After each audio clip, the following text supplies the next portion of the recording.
And then we've been in a series now for the last bunch of weeks called Follow Me, and this one has been all about really looking at Jesus and look at his invitation to follow him.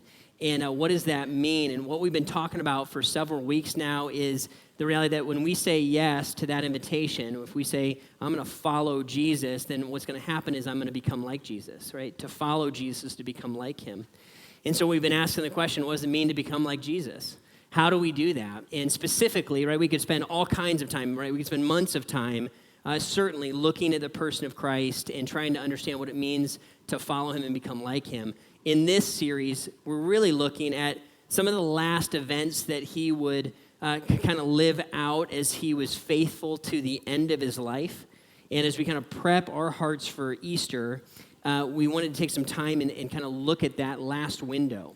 As Jesus really kind of entered and engaged those last moments that would ultimately lead to his death and, of course, his resurrection, which we'll celebrate next week. So what we want to do today as we kind of dive into the next conversation about this is we're going to look at what it looked like for Jesus to kind of finish it, right, to take it all the way through to the end. We started this series looking at kind of the beginning of Jesus embracing his suffering. He talked about in the Garden of Gethsemane, he was praying, Lord, if you can take this cup from me, if you can take this suffering from me, do it, right? If there's another way that we can accomplish salvation for the world, could we go that route is kind of what Jesus was praying and asking, and he was saying, not my will be done, but yours. And now we're going to look at him finishing drinking that cup as he goes from the cup to the cross, right? As he kind of takes it all the way through to the finish line. What does that look like? And then what does that mean for you and I? Right? If I'm going to follow Jesus and I look at him embracing his difficult calling and his difficult task, what does that mean for me if I show up and follow Jesus? How does that affect me? And I'll just say this, if you're here today, I realize some of us are here and we haven't made a decision to follow Jesus. And if you're looking for purpose today, or you're looking to understand who the person of Christ is, you're going to see some of that on display, I think, as we dive into the conversation.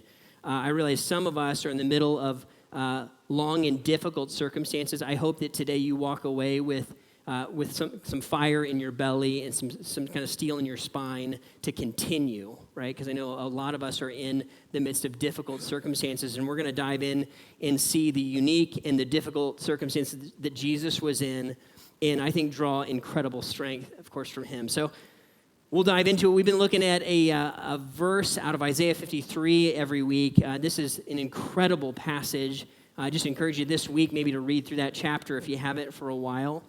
As you kind of prepare your heart for Easter. Isaiah was a prophet that hundreds of years before Jesus was born would prophesy some really specific and powerful things that Jesus would fulfill. Here's one of the things that he would say in 53:10. He said, "Yet it was the Lord's will to crush him and to cause him to suffer. And though the Lord makes his life an offering for sin, he will see his offspring and prolong his days, and the will of the Lord will prosper in his hand."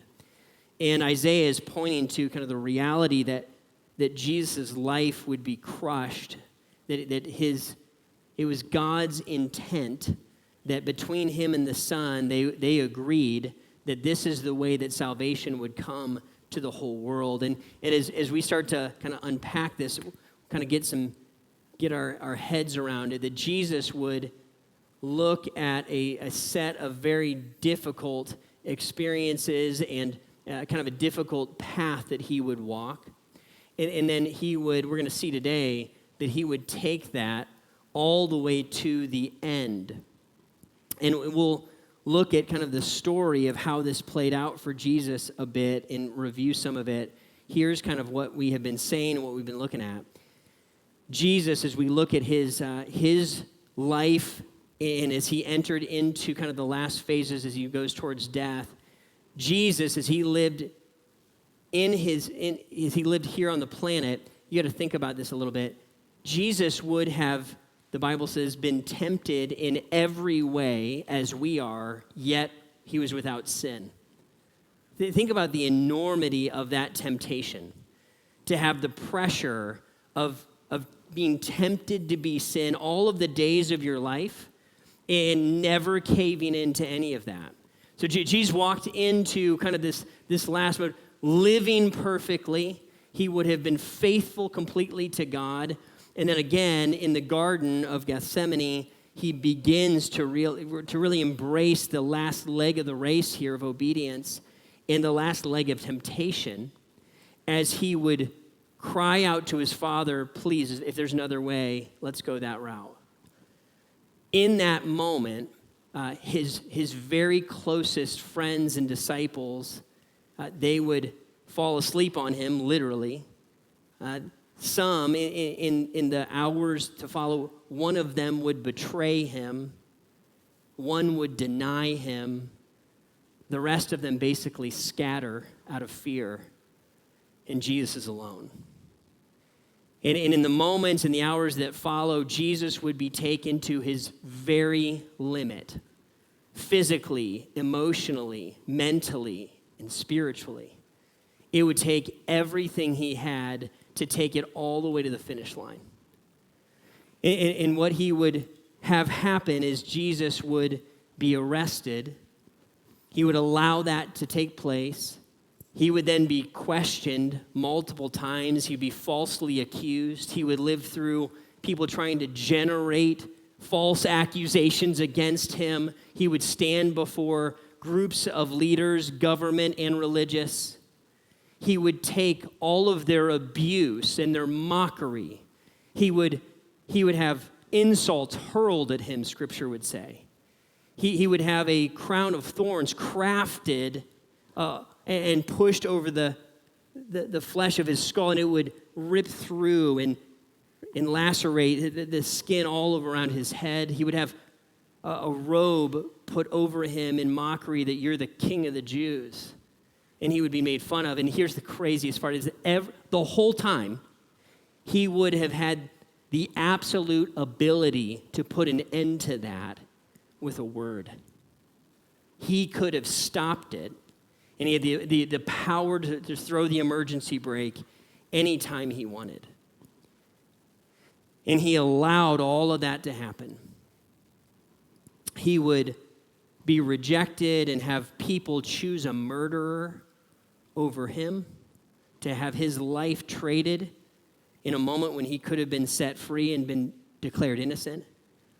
And Jesus ultimately would be condemned. He'd be flogged. He would be beaten. He would have to carry his cross after he had been annihilated physically. And he wouldn't even be able to fulfill that. He would have somebody help him to carry his cross to the place where he would be crucified. Jesus then would allow himself to be crucified with nails through his wrists, most likely, and ankles, and he would have suffered the horrific and torturous death that anyone would go through in crucifixion. But Jesus would suffer uniquely in that he would face the wrath of God as the sin of the world is laid upon him. And he would bear that for you and for me. In Jesus, he would take it all the way to the finish line. And he would know that the only way that that could be accomplished is if he was faithful all the way to the end. He could not relent, and he couldn't abandon the path that he had begun. He had to go all the way through with it. And here's what John would tell us in John chapter 19. 28 through 30 says, later, knowing that everything had now been finished, and so that Scripture would be fulfilled, Jesus said, I am thirsty. A jar of wine vinegar was there, so they soaked a sponge in it, put the sponge on a stalk of hyssop plant, and lifted it to Jesus' lips. When he had received the drink, Jesus said, it is finished. With that, he bowed his head, and he gave up his spirit. And Jesus would have known in that moment that it was all accomplished, that everything that he and his Father had set out to do in the Spirit in unity with them, that the sin of the world had been paid for, and this unique and difficult and and sometimes crushing path was over. He made it to the end. And what we'll see next week is there will be a reward and a victory, and the story doesn't end here. But he had to get here to the finish line, and it's critical that we understand that. And here's why it's so critical.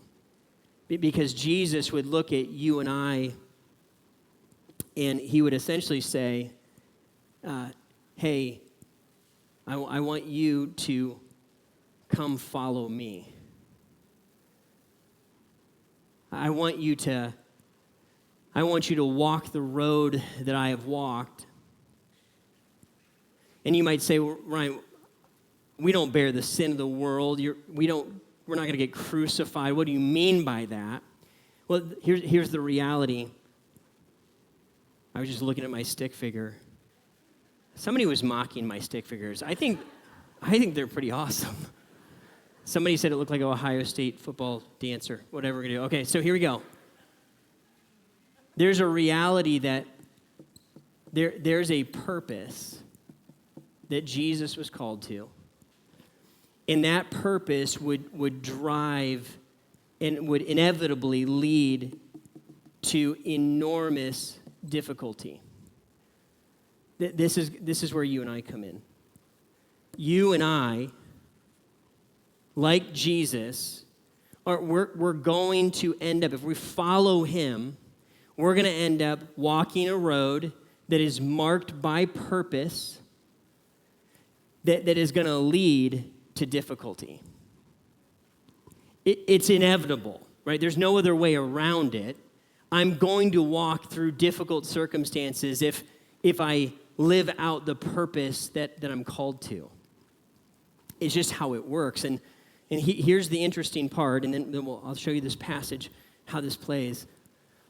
Jesus, when he was living out his purpose and experiencing difficulty, it's not like it was difficult at all times, in all ways. He would have had moments and pockets of rest and reprieve, and he even tried to take his disciples on a retreat, and he would have had Sabbath, and there's moments and there's pockets and there's windows where we can take our breath and experience ease or rest. Here's the lie of our culture that we're going to face, though. Our culture tells us that real life is found not in this box here of walking out and living out our purpose, regardless of the difficulty it may bring. Our culture is going to say something like this: the good life is found not in the purpose and in the meaning. It's try to make your life not this, but this. That if I could live in the ease, if I could get to retirement, if I could live on vacation, if I could just let go of all of the difficult parts of life and purpose that I'm engaged in, then I would have a wonderful life. And nothing's further from the truth. You and I are not created or made to experience rest and ease as a permanent state this side of heaven. You will flounder, and you will die inside a little bit if this happens. Whenever somebody says, I'm going to go retire, I say, that's awesome, congratulations. And then the next question I ask is this: what's your purpose going to be?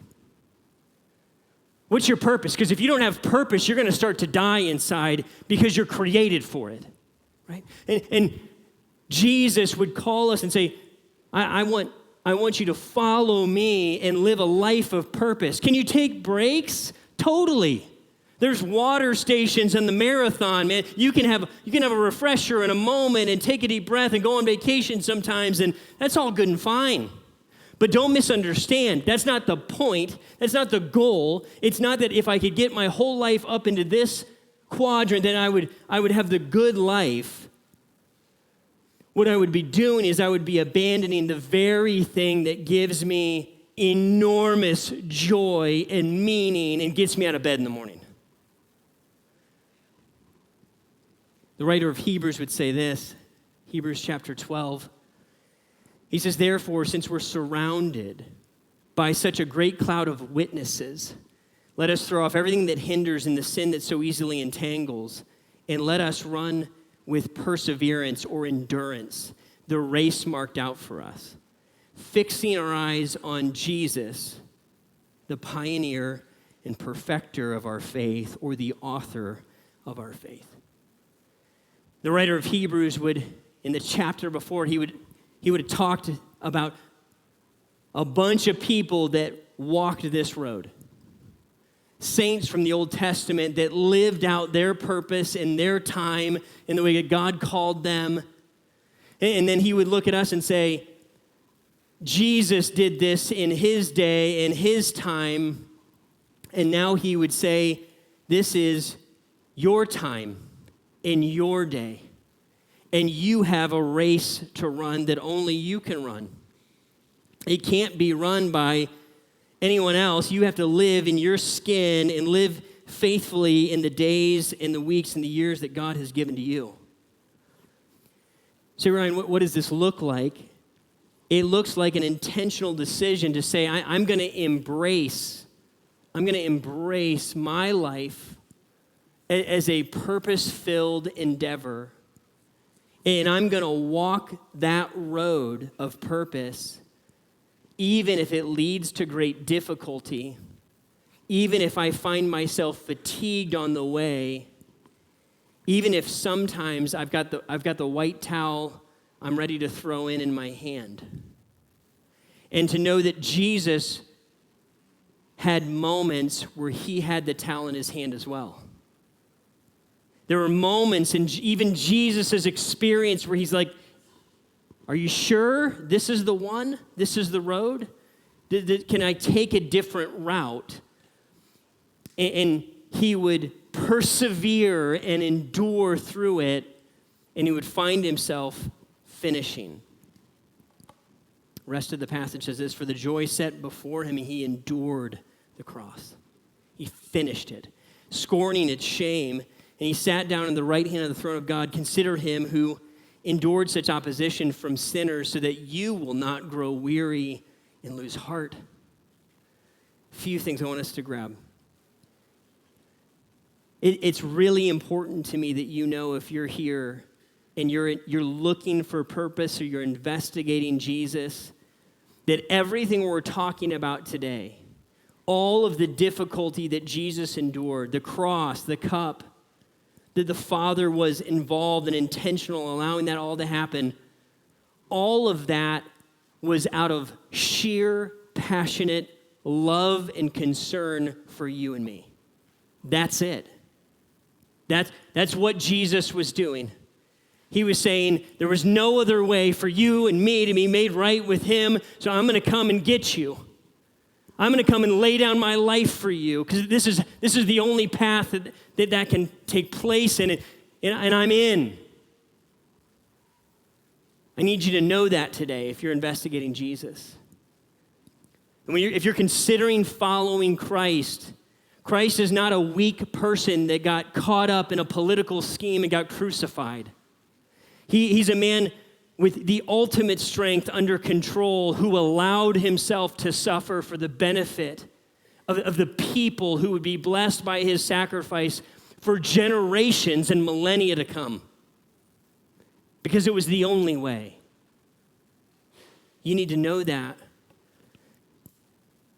There's some here looking for purpose and looking for Jesus, and there's some that are here and you're in the middle of walking your road, running your race. And if you're anything like me, you're tired. You get tired on the path. And you wonder, am I going to be able to make it? Can I finish this thing? You're in the thick of walking a road of singleness, and you're wondering, can I be faithful and not cave in? Because I want to be faithful to what God's asked me to do in this season. Or you're raising children and losing sleep and changing diapers and losing your mind and wondering, can I continue doing this? How much more do I have in me? Or you're walking through chronic illness and people don't understand, or they don't know the weight that you carry just trying to live your life faithfully between you and the Lord. Or you're in a difficult marriage and you're wondering, can I stay in this thing? Can I remain faithful to the end? Or the job that you're in the middle of, the school that you're in the middle of, you're persecuted for your faith and you wonder, how much more can I handle? Guys, if you're anything like me, what I've longed for and what I've frankly done is come all the way to the brink of trying to find an exit ramp. I've tried to quit. Frankly, I've tried to quit ministry multiple times. They haven't let me yet. Seriously, though, I have looked and said, I think I'm done. I've tried to walk out on what I know God has called me to do multiple times. And here's what I know is this temptation to leave your post, to leave and to let go of the weight you're carrying is so strong at times if you walk this path out long enough that it becomes overwhelming.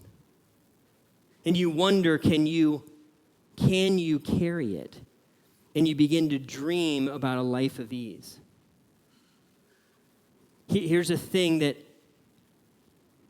I believe God would want us to conclude. It's a simple conclusion, but it has profound impact if we actually embrace it. And here's what it is, that God doesn't call us to a life of ease. He calls us to a life of purpose and sacrifice and service. Ryan, does that mean I can never take a break or go on vacation? Doesn't mean that at all. It means those things are in the context of a greater picture. And what I'm going to do in my mind is I'm going to determine that I'm not going to try to, because I'm the king of this. I'm going to determine, I'm going to stop trying to make myself an exit ramp to get to rest and ease and try to create some warped version of heaven on earth. Folks, it's not possible. It's not possible. It's not worth it. To say, I'm done with this, I'm not going to try to do this, I'm going to believe that once I get to the end, there is a rest and an ease coming that is beyond description, is more than anything that I could ever imagine. We call it heaven. Where there's no death and there's no disease and there's no flat tires and things don't, right? All of the brokenness of this life goes away and I can be faithful to what God has called me to, and I'll enjoy that reward after. If you want to know what happens if you take the exit ramp, all you got to do is let it play out and think about some examples in your life. Because if you're like me, you probably think your life is not that big of a deal. What's the big deal if I let go of the weight? I don't matter that much anyway. You probably think like that sometimes. Well, if you want to know, just look around and see some examples. If you want to know what happens when dad decides, I'm just going to check out, what happens to kids? What happens to the family when mom just says, you know what, I'm going to walk away? What happens to that friend when you say, you know what, I'm not going to work through, I'm just going to... What happens to a community when everybody decides, you know what, I'm checking out? Here's the thing. When a whole bunch of people make a decision to stay the course, to bear the weight, to stay in the fight. And that doesn't mean that you never change jobs or make a change or figure things out. That's part of the path.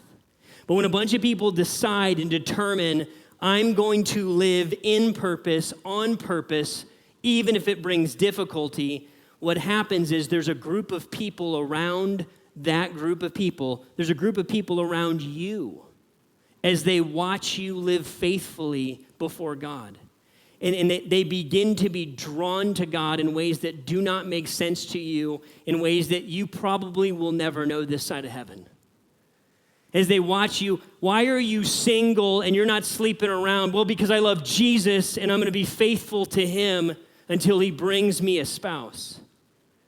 How are you able to have joy in the midst of a chronic illness and you're able to continue to praise him even though it's hard sometimes? How do you do that? Well, why would you not throw in the towel on that marriage and go find somebody else to be married to? They did it. When you look and say, I'm not going to try to get out from under the weight. I'm going to get under it. I'm going to walk the path. People are blown away by that in ways that are hard to quantify and they're hard to imagine. And folks, I know because I just know how it is for me, that you probably feel like quitting or throwing in the towel or just looking for easy. I guess it's a Navy SEAL thing. It helps me a lot.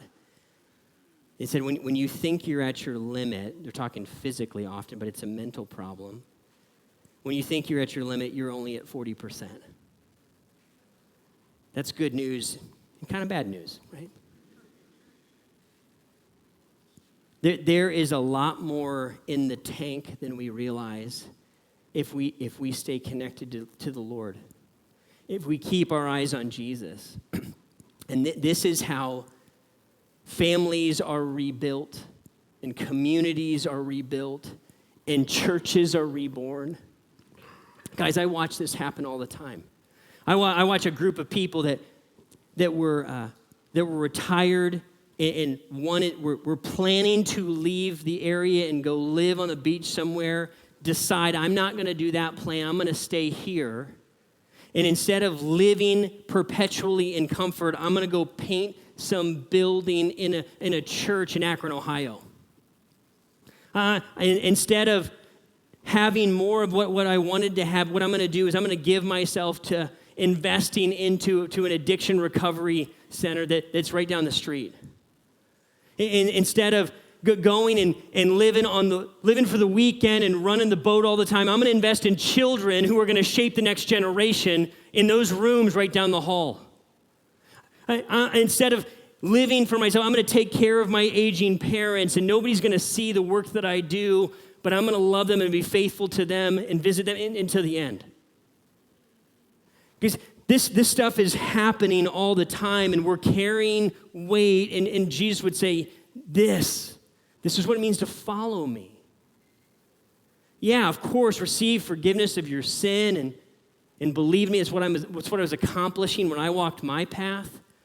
And what I'm inviting you to is I'm inviting you into a life of purpose.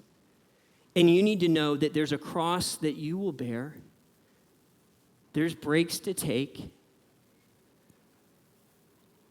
There's a call to take it all the way to the end, to finish it. To finish it. And then this is a tough and liberating truth that is taking me, frankly, an embarrassingly long time to come to the conclusion to. And here's what it is. The way out is through. The way out is through. So, Ryan, what does that mean? That there is no way out that sounds like this.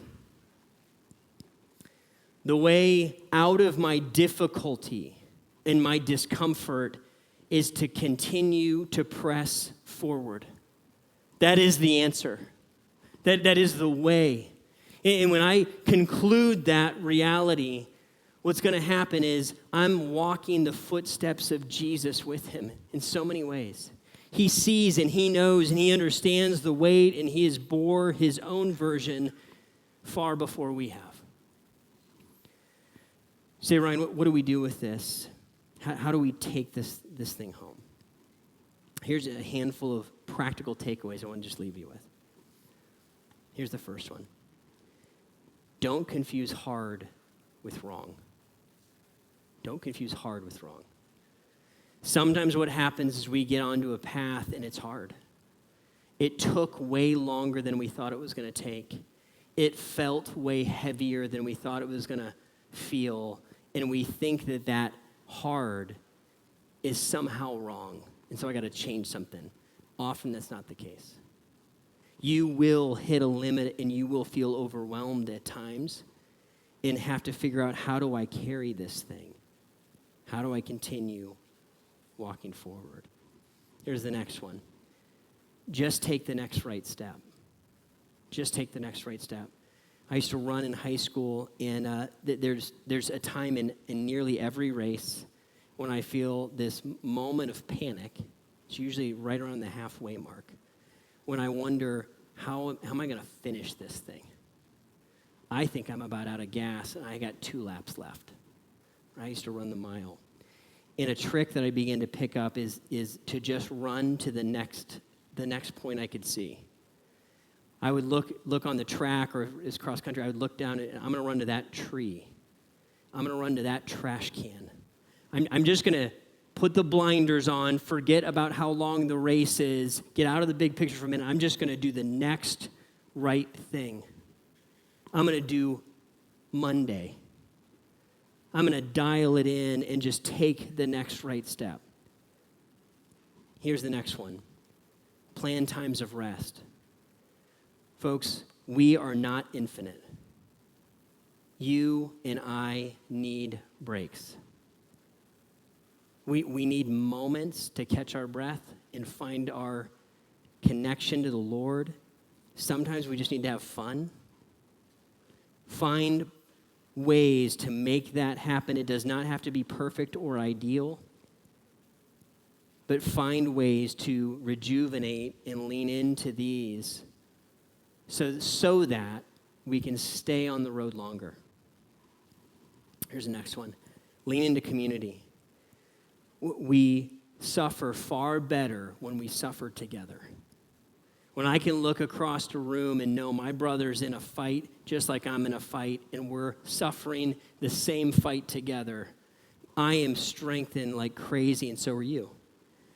When lean into community, you can find that through our communities here at Grace. If you need to begin that journey, jump into Discovery. We'll help you move and begin to go down that road. But find someone that follows Jesus and is trying to do this and grab hold of them. I'm never so weak as when I try to do this by myself. I'm personally in a community, and I need that group of people to walk with me, pray with me, and live life with me to a degree. Here's the last one. Keep your eyes on Jesus. Keep your eyes on Jesus. Guys, he is the one who did this perfectly, and I'm so grateful to God that he showed up and he put skin on it. He showed me what it looks like.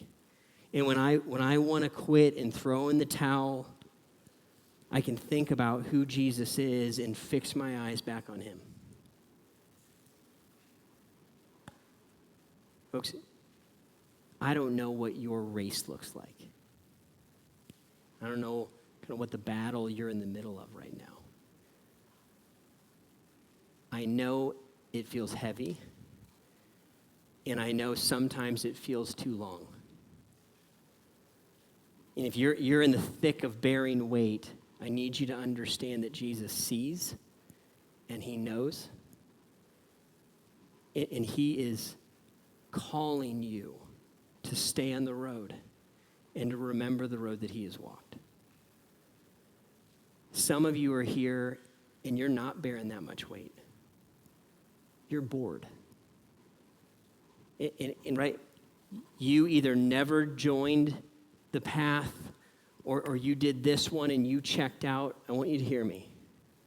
If you're bored or you left or you quit, your story doesn't have to end here. You just get back on the path. There's no time or room for anybody to be on the bench. You can heal and you can recover, and if you're hurt, we'll take time for that rest and recovery. There's nobody on the bench in God's kingdom. If you are breathing today, there is a race to finish. And Jesus is inviting you to finish it with him. Don't confuse hard with wrong, and don't believe the lie that real life is found only in a life of ease. There's a purpose that you're created for, and Jesus is inviting you into that. As the band comes up, would you bow your heads and close your eyes as we let this all sink in? Father, today we want to say once again,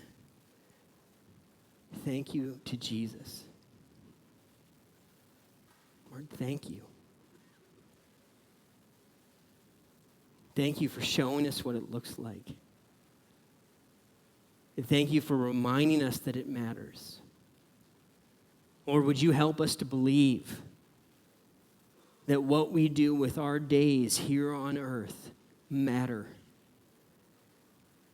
Because people are being built up and inspired and encouraged and strengthened as we stay in the race that you've called us to. God, would you help us to believe that and to know it? To know that you see and to know that others benefit. Would you help us to give our lives back to you, not to earn anything, but as an act of worship, to say thank you. You laid down your life for us, and we want to lay our lives down for you and for the world around us. Would you help us with this, Lord? Meet us here.